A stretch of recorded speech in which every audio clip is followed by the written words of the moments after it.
সে শুনল না নবীর কথা, সে দেখল না বেহেস্তের আলো, সে মানল না দোজখের ভয়। সে ভেবেছিল নিজের হাতে বানাবে জান্নাত, কিন্তু যখন সে জান্নাতের দরজার সামনে পৌঁছল, নিজের তৈরি বেহেস্ত তাকে অচেতনভাবে বিরক্ত করল। কারণ তার আগেই আমি আদেশ দিয়েছি। এটা শুধু গল্প নয়, এটি মৃত্যুর অচেনা সত্যের দরজা। আলোর গভীরতায় আপনাকে স্বাগত। আসসালামু আলাইকুম ওয়া রাহমাতুল্লাহ। হে প্রিয় দিনী ভাই ও বোনেরা, আশা করি আল্লাহর অশেষ মেহেরবানি ও দয়ায় আপনারা সকলেই ভালো আছেন। মৃত্যু কাউকে ছাড়ে না, বা ছাড়বেও না, এটাই সত্য। সে যদি মাটির উপর আর মাটির নিচের সব ধনভাণ্ডারের মালিকও হয়, তবুও নয়। হাদিসে পাকে এসেছে, অনেক দিন আগে এক লোক ছিল, তিনি সারাটা জীবন পাপে ডুবেছিল। সে অনেক বয়স পেল, একদিন একটা সময় হলো যে তার মৃত্যু খুব কাছে এসে গেল। সে তার ছেলেদের ডেকে বলল, আমি মারা গেলে আমাকে আগুনে পুড়িয়ে ফেলবে, ছাই হলে অর্ধেক শুকনো জমিতে ছড়িয়ে দেবে, আর অর্ধেক সাগরের পানিতে ফেলে দেবে। একটু থেমে দীর্ঘ নিঃশ্বাস ফেলে বলল, হয়তো আল্লাহ আমাকে আর জীবিত করতে পারবেন না, আর যদি পারেন তাহলে আমার চেয়ে ভয়ঙ্কর শাস্তি আর কাউকে দেবেন না। লোকটা মারা গেল, ছেলেরা ঠিক তাই করল।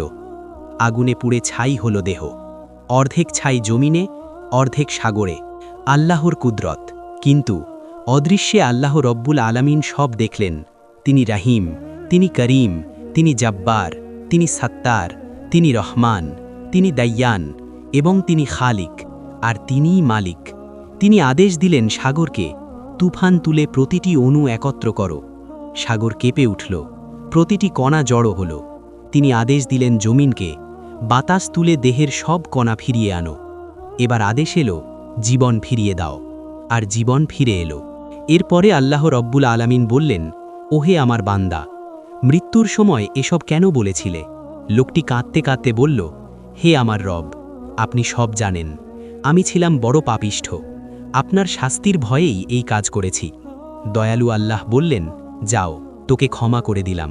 বুখারী মুসলিম। ইসলামপ্রিয় ভাই ও বোনেরা, একদিন মৃত্যু আসবেই, আবার জীবিত হতে হবে, আর দাঁড়াতে হবে প্রবল পরাক্রান্ত জগতের প্রভুর দরবারে। আল্লাহ বলেন, আমি তোমাদের মাঝে মৃত্যু আর জীবন সৃষ্টি করেছি যেন পরীক্ষা করতে পারি কে সবচেয়ে সুন্দর আমল করে। এখানে একদল অবিশ্বাসীদের জবাব হবে যে, দেখবেন তারা বলবে, মানুষ বলে পচা হাড়ে কে প্রাণ আনবে? এই উত্তরে আল্লাহ বলেন, যিনি প্রথমবার সৃষ্টি করেছেন তিনিই আবার প্রাণ দেবেন। এক ফোঁটা নাপাক পানি থেকে যিনি মানুষ বানান, তার জন্যে মৃত্যুর পর জীবন দেওয়া কি কঠিন? মৃত্যু যন্ত্রণা কতটা কঠিন তা একমাত্র মৃতশয্যা ব্যক্তি বলতে পারবেন। আহ, মৃত্যু! হুজুর সাল্লেও বলেন, একসাথে ৩০০ তলোয়ারের আঘাত যেমন কষ্ট, মৃত্যুর যন্ত্রণা তেমন কষ্ট। হজরত আলী রাদিয়াল্লাহু আনহু বলেন, 1000 তরবারির আঘাতের চেয়েও মৃত্যু যন্ত্রণা বেশি কষ্টের। এই কারণেই হুজুর সাল্লেও মৃত্যুর সময় বলেছিলেন, হে আল্লাহ, মৃত্যুর যন্ত্রণায় আমাকে সাহায্য করুন। সুতরাং মৃত্যুর সময় আসে আজরাইল আলাইহিসসাল্লাম, তার সাথে থাকে সাহায্যকারী ফিরিস্তা। পাপীদের জন্য তার চেহারা নিজেই এক আজাব। ইব্রাহিম আলাইহিসসাল্লাম একবার সে চেহারা দেখেছিলেন আর জ্ঞান হারিয়ে ফেলেছিলেন। তিনি বলেছিলেন, এই চেহারা দেখাই পাপীদের জন্যে যথেষ্ট শাস্তি।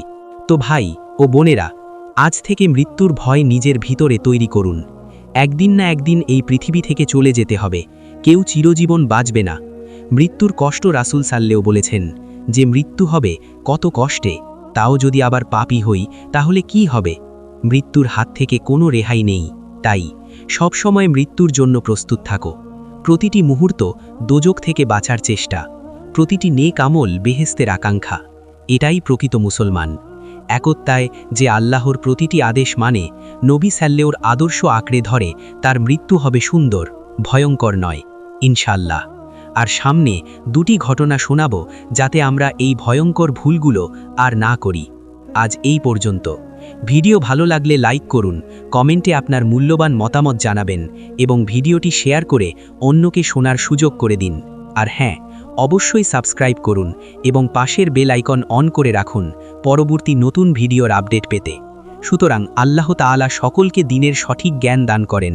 আমিন।